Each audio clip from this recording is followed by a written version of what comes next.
साहेब बंदगी सतनाम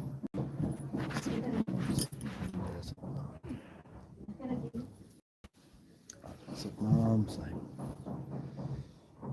जय सतनाम सतनाम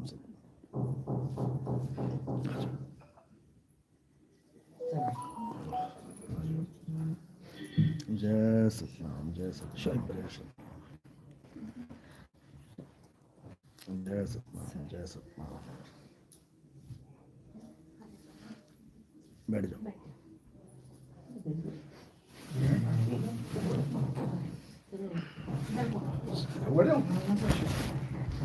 सतनाम साहिब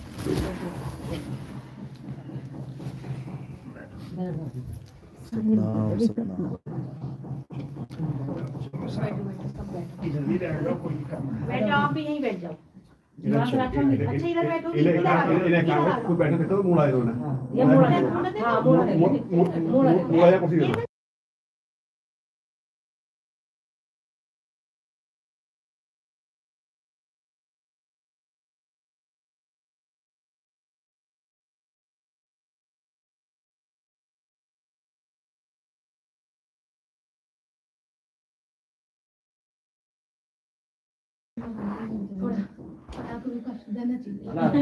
बोलिए परमपिता परमात्मा की, सदगुरु बंदी छोड़ कबीर साहब की, सदगुरु मदन पति साहिब की, दीवान जौहरपति साहिब की, सदगुरु राम सेवक साहिब की, सदगुरु बैरागपति साहिब की, करीनापुर धाम की, सभी संतों की, सभी भक्तों की, आज के आनंद की, सकल हंस को बंदगी साहेब बंदगी सतनाम। तो आज अमरोहा में गांव धनौरा में ये मूल ज्ञान का प्रचार हो रहा है। बहुत बड़े भाग हैं उन जीवों के जो अपने पूरे जीवन में एक बार भी सत्संग को सुन पाते हैं, और उससे भी बड़े भाग होते हैं उन जीवों के जो इस ज्ञान को थोड़ा सा भी समझ पाते हैं। क्योंकि ये ज्ञान सुना तो जा सकता है बड़े आराम से, आए घंटा 2 घंटा बैठ के सुन के चले गए, लेकिन इसको समझना बहुत मुश्किल है। इसको वही समझ सकता है जिस पर मालिक की कृपा हो, बंदी छोड़ की दया हो। नहीं तो पूरा जीवन भी अगर कोई सुनता रहे तब भी उसको समझ में आने वाली चीज नहीं है। क्यों? क्योंकि इतना अज्ञान आज तक हमारे दिमाग में जा चुका है, इतना ज्यादा हम भर चुके हैं अज्ञान से कि अब अगर ज्ञान भी समझ में आने की बात करे तो वो भी अज्ञान दिखाई देता है। अगर ज्ञान कहे कि मैं ज्ञान हूं और जो तुझे पता है वो अज्ञान है, तो ज्ञान ही हमारा दुश्मन दिखाई देता है। हमें लगता है कि ये हमारा दुश्मन है, हमारा अहित करने के लिए आया है। इसीलिए कबीर साहब बार बार समझा रहे हैं कि लाखन में कोई समझ ना पई है, यानी 1 लाख बंदा अगर बैठा हो और इस ज्ञान को रख दिया जाए, कहते कोई भी नहीं समझ सकता इसको। और कोटि मध्य जानेंगे, करोड़ों बंदे बैठे हों तब जाकर कोई बिरले हंस कहते हैं हमें पहचानेंगे। तब कोई 20 25 50 100 बंदा जागता है, जान पाता है इस बात को। नहीं तो ये किसी के समझ में आने वाली चीज ही नहीं है। क्योंकि जो चीज दिखती है हम उसी पे यकीन करते हैं। विज्ञान भी कहता है जो चीज देखी जा सकती है, जो छुई जा सकती है, जो महसूस की जा सकती है, वही सत्य है। लेकिन देखो, हैरानी की बात है कि आज विज्ञान भी उस चीज की बात करने लग गया है जिसको हम परम तत्व कह देते हैं। उसी का नाम विज्ञान ने गॉड पार्टिकल रख दिया। कहते हैं कि गॉड पार्टिकल ही वो चीज है जो सारी दुनिया को चला रहा है, जबकि विज्ञान भगवान को नहीं मानता। फिर भी उसने उस पार्टिकल का नाम गॉड के ऊपर रखा है। भले वो गॉड को नहीं मानता, लेकिन उसको पता है कि ये पार्टिकल जो है ये अविनाशी पार्टिकल है, इसको कभी कोई खत्म नहीं कर सकता, ये पूरे विश्व का मूल है। इसलिए उसका नाम और कुछ ना रख के सीधे गॉड पार्टिकल रख दिया। लेकिन फिर भी वो गॉड पार्टिकल को ढूंढ नहीं पाया आज तक। केवल एक कल्पना में ही चल रहा है कि हाँ कुछ तो है जो सत्य है, लेकिन अभी तक कोई उसको खोज नहीं पाया। अगर उसको खोज लेते तो पकड़ के उसको डब्बे में बंद कर लेते ये लोग, यानी भगवान को डब्बे में बंद कर लेते, उस आत्मा को डब्बे में बंद कर लेते, लेकिन नहीं कर पाए। कारण क्या है? क्योंकि ये अपनी इंद्रियों के द्वारा, अपने शरीर के द्वारा उसको पाना चाहते हैं, पकड़ना चाहते हैं, और ये संभव नहीं है। वो तत्व इंद्रियतीत है, वो देहातीत है, वो मनोतीत है, वो मायातीत है, वो गुणातीत है, कायातीत है, अक्षरातीत है, शब्दातीत है। ये चीज साइंस को समझ में नहीं आ रही है। ये केवल जानने का एक ही जरिया है। अगर गॉड पार्टिकल को कोई जानना चाहता है उसका एक ही जरिया है और वो है सुरत, यानी अपने ध्यान के द्वारा उसको जाना जा सकता है। परमात्मा को ध्यान के द्वारा ही जाना जा सकता है और कोई जरिया ही नहीं है। इसीलिए बड़े बड़े संतों ने क्या बोला हमेशा कि परमात्मा का ध्यान करो, हमेशा उन्होंने ध्यान पे ही जोर दिया है। इसी को ध्यान योग भी बोल दिया किसी ने ध्यान मुद्रा बोल दिया, किसी ने सहज ध्यान योग बोल दिया, नाम बहुत सारे रख लिए, लेकिन वस्तु एक ही है और जरिया एक ही है।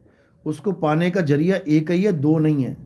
कई लोग पीछा छुड़ाने के लिए कह देते हैं हाँ तेरे गुरु का भी ज्ञान सही, मेरे गुरु का भी ज्ञान सही। ऐसा नहीं होता, दो सिक्के सही नहीं हो सकते, या तो हेड आएगा या टेल आएगा, दो पहलू सत्य नहीं हो सकते। तो इसीलिए एक ही सत्य है और वो क्या है, सुरत शब्द योग ही सत्य है। सुरत शब्द योग के अलावा अगर कोई भी योग कर रहे हैं आप, हठ योग कर रहे हैं, राज योग कर रहे हैं, प्राण योग कर रहे हैं, कोई भी योग, वो सब अज्ञानता में ही आ जाता है। वो अज्ञानियों का काम है, ज्ञानियों का काम नहीं है। ज्ञानियों का काम है सुरत शब्द योग। सुरत यानी तुम्हारा ध्यान और शब्द यानी तुम्हारा सत्य स्वरूप। सुरत का मतलब ध्यान होता है, लेकिन कई लोग इसको सुरत को सुनना बता देते हैं कि आत्मा के सुनने की ताकत को सुरत कहते हैं, आत्मा के देखने की ताकत को निरत कहते हैं। ये भी अज्ञान ही है। बड़े बड़े पंथ सुरत निरत को समझ ही नहीं पाए। असल में सुरत का मतलब होता है ध्यान, लेकिन जब तक वो हमारा संसार में भटक रहा है तब तक हम उसको सुरत कहते हैं। जैसे कहते हैं सुरत फंसी संसार में, यानी संसार में फंसा हुआ ध्यान सुरत कहलाता है। और जब यही ध्यान एकाग्र हो जाता है, परमात्मा के चरणों में लीन हो जाता है, तब इसको निरत कहते हैं। निरत यानी एक स्थान पे रत जाना, अब वो भटकेगा नहीं। तो सुरत शब्द योग का मतलब है कि अपनी सुरत को एकाग्र करके निरत करो, और निरत कहाँ करो, शब्द में ही निरत करो। तो क्या हो जाता है, सुरत शब्द का मेल हो जाता है। इसी को सब संतों ने अपनी वाणियों में लिखा है। कबीर साहब ने तो बहुत अच्छी तरह समझा समझा के लिखा है कि कहें कबीर सोई जन बच गए, जिन शब्द में सुरत संभारी और गगन में अगिया लागी बड़ी भारी।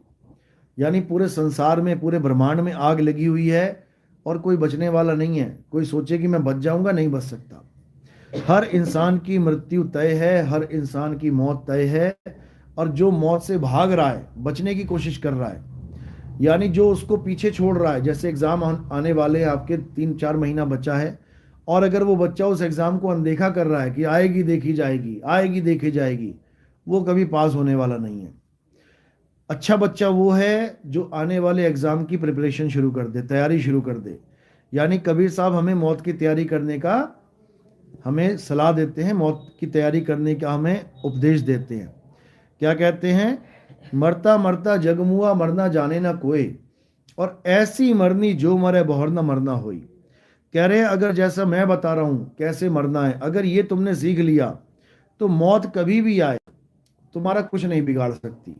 जैसे किसी बच्चे को तैराकी सिखा दो और अच्छे से तैराकी सीख गया, अब उसको दुनिया में कहीं पर भी किसी भी पानी में, चाहे वो तालाब हो, चाहे वो नदी हो, चाहे वो समुंदर क्यों ना हो, अगर उस लड़के को अकेले भी फेंक दिया गया तब भी वो पानी उसको डुबा नहीं सकता। उसको तैरना आ गया, वो तैरेगा ऊपर। इसी प्रकार जिसको मरने की कला आ जाती है, मौत की कला आ जाती है, मौत उसको डुबो नहीं सकती, मौत से वो परे हो जाता है। लेकिन तब हो पाता है जब वो गुरु के कहे पे चले, गुरु से प्राप्त ज्ञान पर अटल होके चले। ऐसा नहीं है कि गुरु से ज्ञान लिया और उसके बाद चुप करके बैठ जाए और फिर अपना दुनियादारी में लिप्त हो जाए कि गुरु जी ने नाम तो दे ही दिया है। इससे कुछ होने वाला नहीं है। उस चीज को आपने अपनाना है। दवाई ले ली डॉक्टर से, जेब में रख के बीमारी ठीक नहीं होगी। कि आपने जेब में रख ली, 6 महीना जेब में पड़ी है दवाई, रोज उठा के देख लेते हो, हाँ क्या नाम है, कितनी गोलियां हैं, उससे नहीं हो, खानी पड़ेगी। यानी उस मार्ग पे चलना पड़ेगा। जो उस मार्ग पे चलेगा, धीरे धीरे धीरे उसकी उन्नति हो जाएगी। एक दिन में कुछ नहीं होने वाला। धीरे धीरे रे मना धीरे सब कुछ होए। यानी एक एक दिन आपकी भक्ति बढ़ेगी, आपकी पूंजी बढ़ेगी। बढ़ते बढ़ते बढ़ते बढ़ते इतनी बढ़ जाएगी कि आपको खुद समझ में आने लग जाएगा कि आपका मोह कम हो गया, घर वालों से आपका मोह खत्म हो रहा है, माया से आपका मोह दूर हो रहा है, संसार आपको अच्छा नहीं लग रहा है, संसार से आप दूर होते जा रहे हो, ये खुद ही समझ में आने लग जाएगा। जैसे पहले संसार के लिए रोते थे, फिर संसार से दूर होके परमात्मा के लिए रोते नजर आओगे। संसार तो काटने को दौड़ेगा, अच्छे से अच्छा मकान बनाओ, अच्छे से अच्छा गद्दा लगाओ, फिर भी तुम्हें लगेगा कि कुछ नहीं है ये। लाखों करोड़ों रुपए के हार पड़े हो, वो भी तुम्हें लगेंगे मिट्टी है ये। क्यों? क्योंकि असलियत पता लग गई, सब माया का खेल है, माया महाठगिनी हम जानी। तो ये माया तब तक ही अच्छी लगती है भाई, जब तक तुम्हें परमात्मा का भेद बताने वाला नहीं मिल गया और तुम्हारी लगन पक्की ना हो, सच्ची ना हो। जब तुम्हारी लगन पूरी लग गई, उसके बाद ये माया कुछ नहीं कर सकती। फिर तो इसको भोगो और चलो यहाँ से।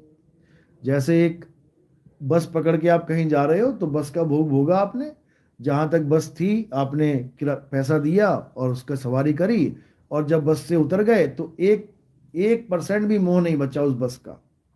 पलट के भी नहीं देखते कि कौन सी बस में चले थे, ना बस की शक्ल याद रखते हो कि कौन सी बस में आए हैं, बिल्कुल मोह खत्म। यानी माया को भोगा और निकले संसार से, क्योंकि संसार में रहोगे माया तो भोगनी पड़ेगी। अब शरीर है तो भैया नहाना भी पड़ेगा, धोना भी पड़ेगा। शरीर है तो साबुन भी लगाना पड़ेगा, तेल भी लगाना पड़ेगा। लेकिन जब शरीर का अंत होगा, जब ये खेल खत्म होने की बारी आएगी, एक बार भी शरीर की तरफ मुड़ के नहीं देखना है। एक बार भी ये नहीं सोचना है कि मेरा शरीर मर रहा है। एक बार भी ये नहीं सोचना है कि हाय मेरा शरीर छूट रहा है। अगर ये दिमाग में आ गया तो फिर दूसरी बार शरीर मिल जाएगा, क्योंकि जहां आशा तहां वासा। अंत समय में जैसा आपका ध्यान होगा, आपको वैसा ही वास मिल जाएगा। इतना बड़ा ऋषि था, जैसे बताया मैंने कई बार, कि बेचारे को अंत समय में हिरण का बच्चा बनना पड़ गया। केवल गलती क्या करी कि अंत समय में हिरण के बच्चे का ध्यान कर लिया। यानी सारी उम्र का पूजा पाठ एक तरफ, और अंत में जो ध्यान किया वो एक तरफ, वो पलड़ा भारी पड़ जाएगा। तो इसी प्रकार हम क्या सिखाते हैं, सतगुरु क्या सिखाते हैं, कबीर साहब क्या बताते हैं कि पल पल गुरु को बंदगी। यानी एक भी पल ऐसा ना बीते जहां तुम गुरु को बंदगी नहीं कर रहे हो, यानी उसके चरणों में ध्यान नहीं रख रहे हो। बंदगी करने का मतलब है परमात्मा के चरणों में ध्यान रखना। तो जब 24 घंटे ध्यान रखोगे तो मौत कभी भी आ जाए, आपका ध्यान 24 घंटे लगा हुआ है। जिस रास्ते में आपने जाना है, मुंह उसी तरफ होना चाहिए। यानी आपकी सूरत का निशाना वहीं होना चाहिए जहां वो जाना चाहती है। कह रहे हैं निशाना कोई मारे संत सुजान। जब निशाना तान दिया आपने कि मैंने इधर जाना है, तो सूरत कहीं और नहीं जा सकती। आप देखोगे आप चलते भी उसी साइड हो जिस तरफ आपका मुंह होता है। तो जिधर सूरत का निशाना है वो अपने आप पहुंच जाएगी। तो हमारी सूरत का निशाना कहाँ होना चाहिए? हमारी सूरत का निशाना शरीर से परे, देह से परे, हमारे विदेह स्वरूप में होना चाहिए। विदेह स्वरूप ही हमारा असली स्वरूप है। इसी को शब्द विदेह भी कहते हैं, इसी को शब्द स्वरूप भी कहते हैं। मदन साहब की वाणी है, शब्द स्वरूपी ज्ञानमय दया सिंधु मत धीर, और मदन सकल घट पूर्ण है करता सत्य कबीर। यानी कबीर साहब के स्वरूप की बात चल रही है। मदन साहब समझा रहे हैं जगत को कि कबीर साहब को अगर जानना है तो कभी देह मत मानना उनको। ये मत समझना कि वो दाढ़ी वाले, टोपी वाले, काले बाल, सफेद बाल, भूरे बाल, ऐसे कबीर साहब हैं। बिल्कुल छोड़ दो, बिल्कुल निकाल दो इस चीज को अपने दिमाग से। वो शरीर नहीं है, वो शब्द स्वरूप हैं। गरीबदास जी कहते हैं, गरीब पुरुष कबीर ने देह धरा नहीं कोय, शब्द स्वरूपी रूप है घट घट बोले सोए। यानी कबीर साहब ने हमारी तुम्हारी तरह देह धारण नहीं किया किसी माँ के गर्भ में जाके। वो शब्द स्वरूपी हैं। शब्द स्वरूपी यानी अखंड शब्द स्वरूप है वो कभी खंडित नहीं होते। खंडित का मतलब होता है या तो टूट जाना या बदल जाना। जैसे दूध में नींबू डाल दो, अब वो दूध नहीं रहेगा, क्या बन जाएगा? वो फटा हुआ दूध देखा है हाँ, यानी वो खंडित हो गया। लेकिन कबीर साहब ऐसे हैं जो कभी खंडित नहीं होते। अगर बच्चा जवान हो गया तो खंडित हो गया, वो जवान बूढ़ा हो गया तो खंडित हो गया वो। कबीर साहब ना बच्चे हैं, ना बूढ़े हैं, ना जवान हैं। और जो उनको बच्चा, बूढ़ा और जवान करके समझता है, जैसे कई गुरु आपने देखे होंगे कबीर साहब की फोटो लगा लगा के प्रचार करते हैं, कभी उनको बूढ़ा बना देते हैं, सफेद दाढ़ी, सफेद बाल और कहते हैं ये परमात्मा है। बताओ, परमात्मा को भी बूढ़ा बना दिया उन्होंने। परमात्मा बूढ़ा नहीं होता कभी, ना ही परमात्मा कभी बच्चा होता है, ना ही परमात्मा कभी जवान होता है। परमात्मा के नाम में शरीर होता ही नहीं है। परम आत्मा, शरीर का तो नामो निशान नहीं है इसमें। अगर आप इसका संधि विच्छेद भी करोगे तो परम प्लस आत्मा, शरीर कहाँ है? शरीर तो है ही नहीं है। लेकिन फिर भी ये सबसे भिन्न है, किससे? बाकी आत्माओं से, यानी जीवात्मा। जीवात्माओं से भिन्न परम आत्मा है। शरीर ना जीवात्मा है और ना ही परमात्मा है। शरीर का तो खेल ही नहीं है, शरीर का तो खेल ही नहीं है। शरीर तो नाशवान है। तो ना जीवात्मा नाशवान है और ना परमात्मा नाशवान है, यानी परमात्मा और जीवात्मा दोनों शरीर नहीं है। शरीर क्या है? हड्डी, मांस, मज्जा, खाल, बाल, आंख, नाक, कान, हाथ, पैर, छाती, पीठ, ये शरीर है। ना तो जीवात्मा शरीर है ना परमात्मा शरीर है। इसी को बोला है ईश्वर अंश जीव अविनाशी। ईश्वर तो अविनाशी है ही है और जीव भी अविनाशी है। लेकिन इसको कोई जान ना पाने के कारण लोग क्या करते हैं? शरीरों को परमात्मा मान लेते हैं, शरीरों को ही अपना स्वरूप मान लेते हैं। आज जितने भी अधूरे गुरु हैं, ये आपको आपका स्वरूप क्या बताते हैं? कि तुम आदमी हो, तुम औरत हो। और परमात्मा का स्वरूप क्या बताते हैं? कि परमात्मा भी आदमी औरत है, जवान है, बच्चा है, बूढ़ा है। परमात्मा के धाम को कैसा बताते हैं? जहां पर धरती है, पानी है, हवा है, आग है, सब कुछ है। और तुम्हें उसी धाम में एक आम बंदा बना के, आदमी और औरत बना के, वहां पर मकानों में रहने वाले, बिल्डिंगों में रहने वाले आम जीव बना के रख देते हैं। ये सब अज्ञान है। परमात्मा का जो असली लोक है वो कोई धरती आसमान वाला लोक है ही नहीं। गरीबदास जी वाणी में समझा रहे हैं, लेकिन बड़े विवेकी हंस इस वाणी को समझ सकते हैं। क्या कह रहे हैं? सोहंग ऊपर और है, सत सुकृत इक नाम, सब हंसों का वंश है, नहीं धरती नहीं बस्ती नहीं गाम। यानी ना तो वहां कोई बस्ती है। बस्ती मतलब जैसे आप देखोगे बस्ती क्या होती है कि जहां पर धरती है, झोपड़ियां हैं, लोग रहते हैं। कहते नहीं बस्ती नहीं गांव। किसी गांव की तरह भी परमात्मा का लोक नहीं है कि वहां पर बड़े सारे मकान हैं और तुम वहां पे जाके रहोगे, मकानों में रहोगे, ऐसा कुछ नहीं है। कहाँ रहेंगे हम? हमारा निवास कहाँ होगा? ये भी गरीबदास जी ने समझाया है वाणी में। लेकिन अज्ञानियों के समझ में ये वाणी कभी नहीं आ सकती। क्या समझा रहे हैं? कि शब्द निवास आकाशवाणी ये सतगुरु का रूप है। अब क्या बताया? निवास स्थान शब्द निवास। अब शब्द निवास क्या है? ये कोई गांव निवास नहीं है, ये कोई शहर निवास नहीं है, ये कोई कस्बा निवास नहीं है, ये कोई महल अटारी निवास नहीं है, ये कोई लोक निवास नहीं है कि सतलोक निवास, अलख लोक, अगम लोक निवास। ये क्या है? शब्द निवास आकाशवाणी ये सतगुरु का रूप है। सूर्य चांद पवन नहीं पानी, ना वहां छांव ना धूप है। मतलब दो ही लाइनों में ये सारे लोकों का काम ही खत्म कर दिया। यानी अब हमारा निवास कहां होगा? शब्द निवास। यही कबीर सागर में भी आता है, बोध सागर में, कि लोक अलोक शब्द है भाई, और जिन जाना तिन संशय जाई। यानी जो लोग लोक में जाना चाहते हैं, कई लोग कहते हैं हम तो सतलोक जाना चाहते हैं, सतलोक जाना चाहते हैं। कई लोग कहते हैं नहीं, सतलोक तो बहुत नीचे की अवस्था है, बहुत नीचे का लोक है, हम अलग लोक जाएंगे, अगम लोक जाएंगे, अनामी लोक जाएंगे। कबीर साहब ने खेल ही खत्म कर दिया लोकों का। कह रहे हैं लोक अलोक शब्द है भाई, और जिन जाना तिन संशय जाई। यानी असली जो गुरु होगा वो ना तो सतलोक लेके जाएगा, ना अलग लोक लेके जाएगा, ना अगम लोक लेके जाएगा, ना अनामी लोक लेके जाएगा, ना किसी लोक में लेके जाएगा। लोक में तो जाना ही नहीं है। तो कहां जाना है? कहां निवास करेंगे? शब्द निवास। शब्द में निवास करेंगे। शब्द निवास आकाशवाणी ये सतगुरु का रूप है। यानी हमारे गुरु का रूप क्या है? आकाशवाणी। आकाशवाणी क्या होती है?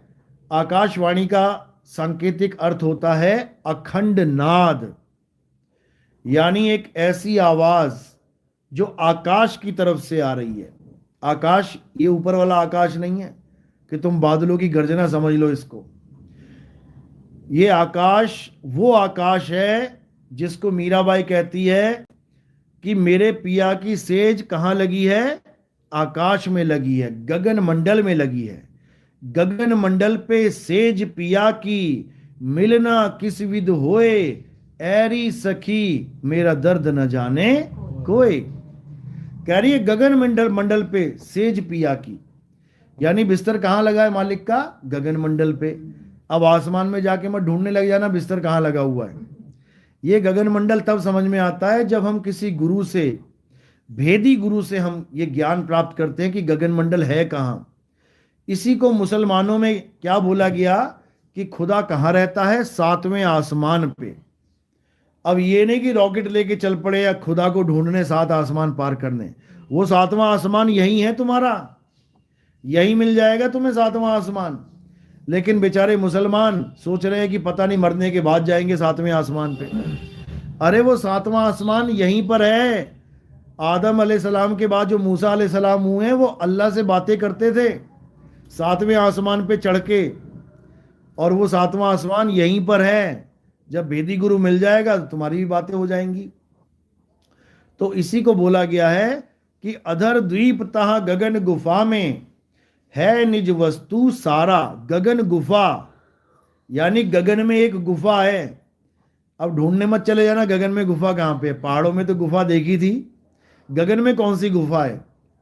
असल में उसी गगन गुफा को ब्लैक होल भी कह दिया जाता है।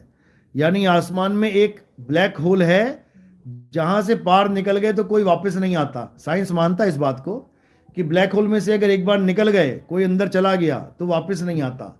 असल में साइंस कह रहा है कि कोई अंदर चला गया, लेकिन संतों की भाषा में वो एग्जिट पॉइंट है। बाहर चला गया बोलो, अंदर तो हम लोग बैठे हुए हैं, इस ब्रह्मांड में हम लोग बैठे हुए हैं। जो वहां से निकल जाता है वो फिर कभी वापस नहीं आता। तो कह रहे हैं अधर द्वीप तहा गगन गुफा में है निज वस्तु सारा। ये सार वस्तु वहीं पड़ी है। ये सार वस्तु कोई सार शब्द नाम नहीं है कि मंत्र जाप है। ये सार शब्द का ज्ञान है और वो अधर द्वीप गगन गुफा में वस्तु पड़ी हुई है। तो हमने क्या करना है? हमने अधर द्वीप का ज्ञान लेकर विहंगम चाल से, क्योंकि गगन तक कौन पहुंच सकता है? केवल पक्षी पहुंच सकता है। बाकी चालें कौन सी हैं? चींटी की चाल, मकड़ी की चाल, मछली की चाल। इन चालों से जो भक्ति करते हैं, चींटी की चाल यानी धीरे धीरे करके अपने शरीर में ही चक्रों को भेदते हुए ऊपर चले जाना, इससे कभी कोई नहीं पहुंच सकता। चींटी की चाल को कबीर साहब ने मना किया। कहते हैं कबीर का घर शिखर पर, जहां सिलहली गैल और पावना टीके पिपिल का, पंडित लादे बैल। पावना टीके पिपिल का यानी चींटी की चाल से वहां नहीं पहुंचा। पिपिल यानी चींटी, चींटी की चाल से वहां नहीं पहुंचा जा सकता। मकड़ी की चाल क्या है? मकड़ी की चाल पहले चींटी जैसी होती है। मकड़ी चींटी की तरह दीवार पे चढ़ती है, उसके बाद क्या करती है? छत पे जाके एक जाला बुन देती है। फिर वो चींटी की तरह नहीं उतरती, फिर वो जाले से एक तार करती हुई तार के सहारे नीचे और ऊपर जाती है। यानी पहले तो तुम्हें नाम जपवाए जाएंगे बिल्कुल वैसे ही जैसे हठ योगी जप रहे हैं, चींटी की चाल वाली। उसके बाद तुम्हारे कान बंद करवा दिए जाएंगे। जब कान बंद करेंगे तो वो मकड़ी की चाल शुरू हो जाएगी।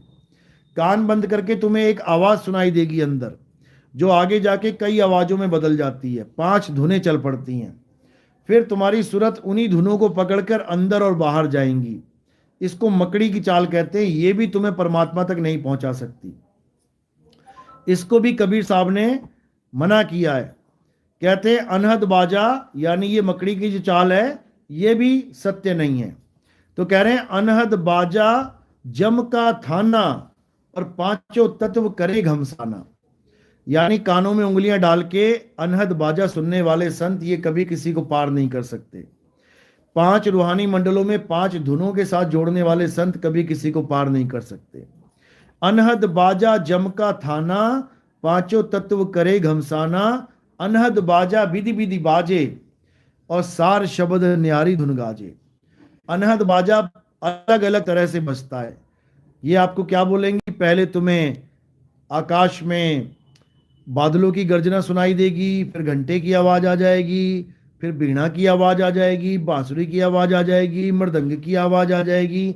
ऐसे ही अलग अलग आवाजें बता के तुम्हें भरमा देंगे, जबकि ये अखंड नाद नहीं है। अखंड नाद का मतलब होता है जो कभी टूटे ना, जो कभी बदले ना। ये आवाजें बदल जाती हैं, योगी इसी में फंस जाते हैं। इसी को कबीर साहब ने चेतावनी वाणी में बड़े अच्छे से समझाया है कि 5 नाम और 5 मुद्रा, सोई निश्चय जाना, तिसके आगे पुरुष पुरातन, तिसकी खबर ना जाना। साधु सिद्ध त्रिदेव आदि सब इन 5 शब्द में अटके, और मुद्रा साध रहे घट भीतर, फिर औंधे मुंह लटके। यानी 5 शब्द कौन से, ज्योत निरंजन, ओंकार, रारंकार, सोहंग, सतनाम। इन 5 नामों में बड़े बड़े ऋषि मुनि, बड़े बड़े पीर पैगंबर औलिया अटक गए। और क्या हुआ, फिर औंधे मुंह लटके, फिर किसी मां के गर्भ में लटक गए, और फिर अपना जीवन बर्बाद करके दोबारा से नया जीवन शुरू करके फिर बर्बाद करने के लिए निकल पड़े। क्योंकि 5 नाम किसी के छूटे ही नहीं। आज तक ये 5 नाम नहीं छूटे। आज भी कितने गुरु हैं जो 5 नाम का डंका बजा रहे हैं, लेकिन उनको यही नहीं समझ में आ रहा कि 5 नाम परमात्मा के नाम नहीं है। कबीर साहब ने बिल्कुल साफ मना किया है।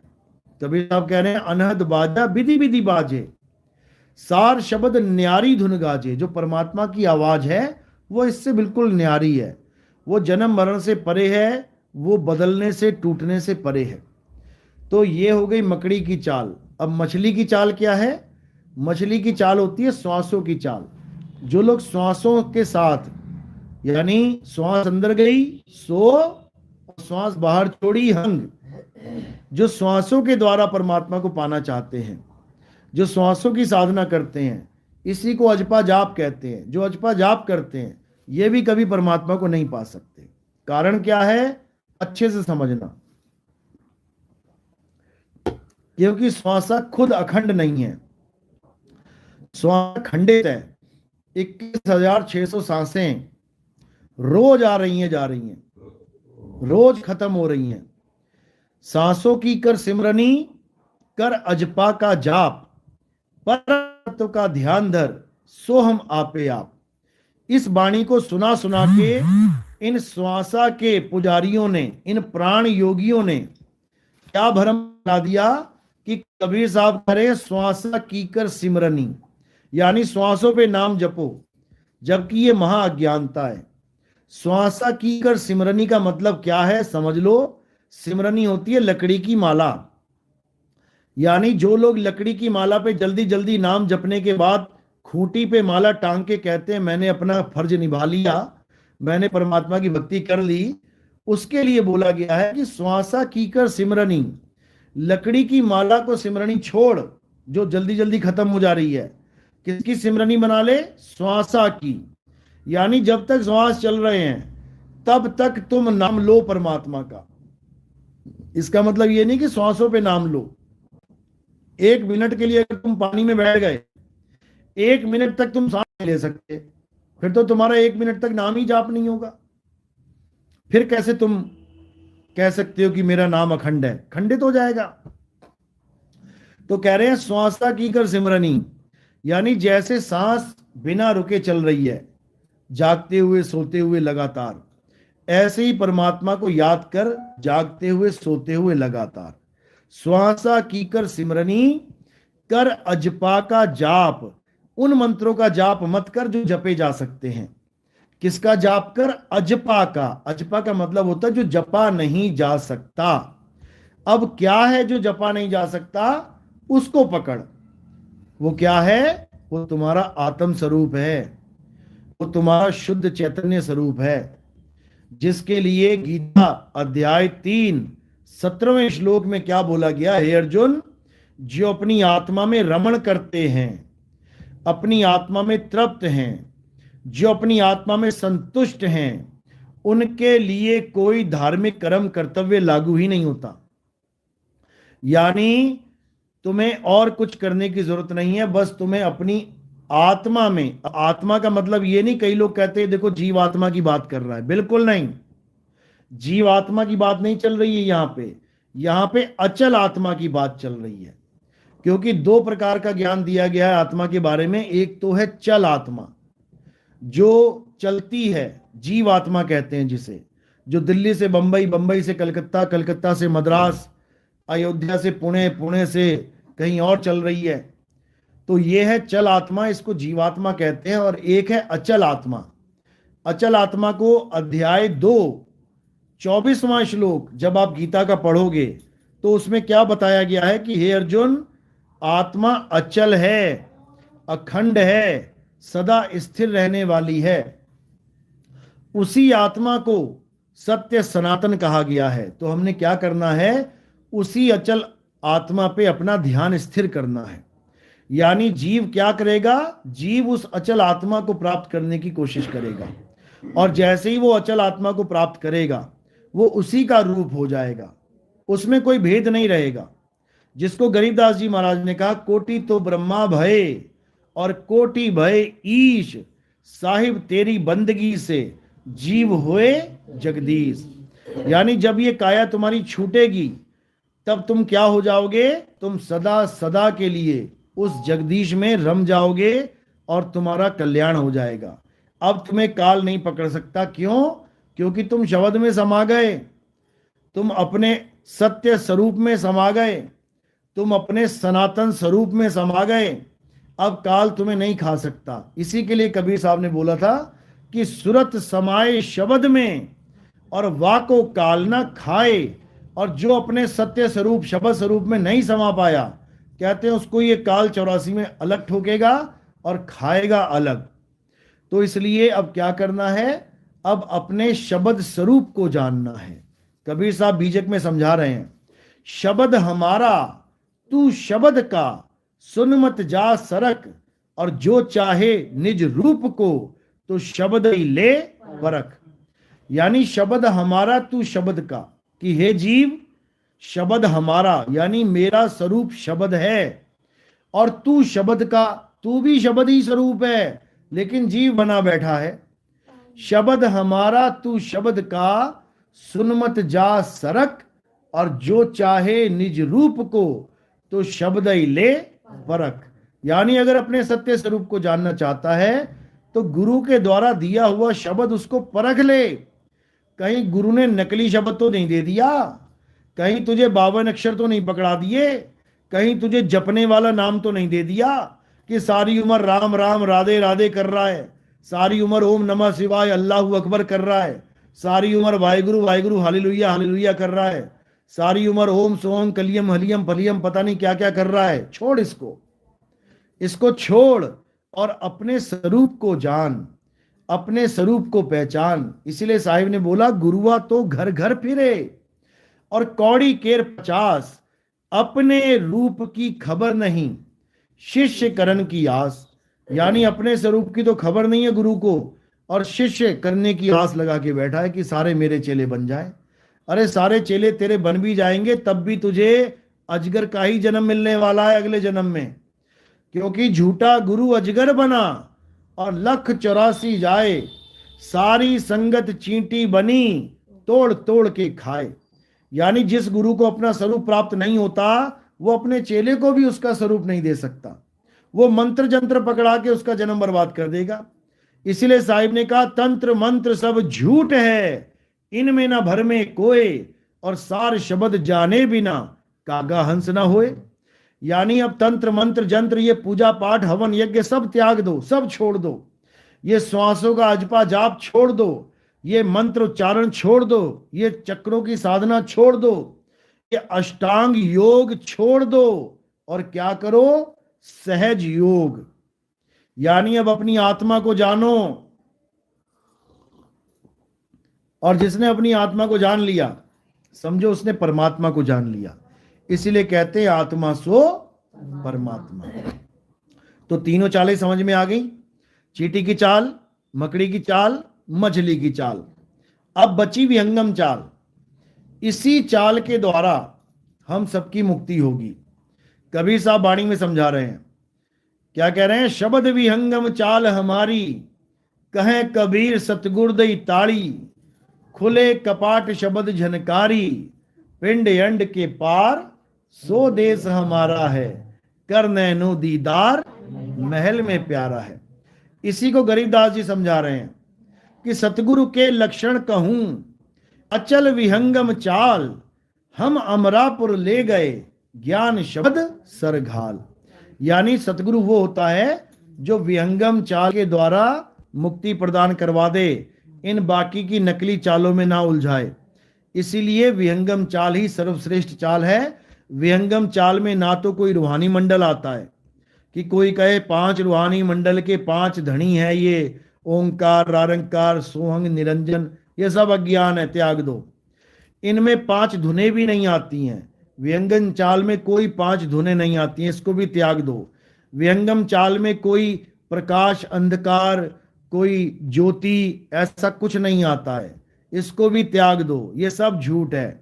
विहंगम चाल में कोई गणेश जी का लोक, महेश जी का लोक, विष्णु जी का लोक, शेरावाली का लोक, काल भगवान का ब्रह्मलोक, ऐसा कुछ नहीं आता। विहंगम चाल डायरेक्ट सीधे अपने निशाने की तरफ जाती है, यानी सूरत सीधे शब्द की तरफ जाती है। और जब सूरत शब्द की तरफ जाती है तो इसी को विहंगम योग, विहंगम चाल कहते हैं। उससे क्या होता है? इस सूरत को शब्द का ठिकाना मिल जाता है और वो सदा सदा के लिए शब्द में समा जाती है और काल उसका कुछ नहीं बिगाड़ सकता। इसी को बोला है, सूरत समाये शब्द में, वाको काल ना खाए, और ये जाप मरे अजपा मरे, अनहद भी मर जाए। बोलिए सतगुरु बंदी छोड़ कबीर साहिब की सदा ही जय हो। साहिब बंद की सतनाम। तो आज का सत्संग यही समाप्त करते हैं और अगला सत्संग हसनपुर में होगा कल को, और उसके बाद विदेश यात्रा शुरू हो जाएगी।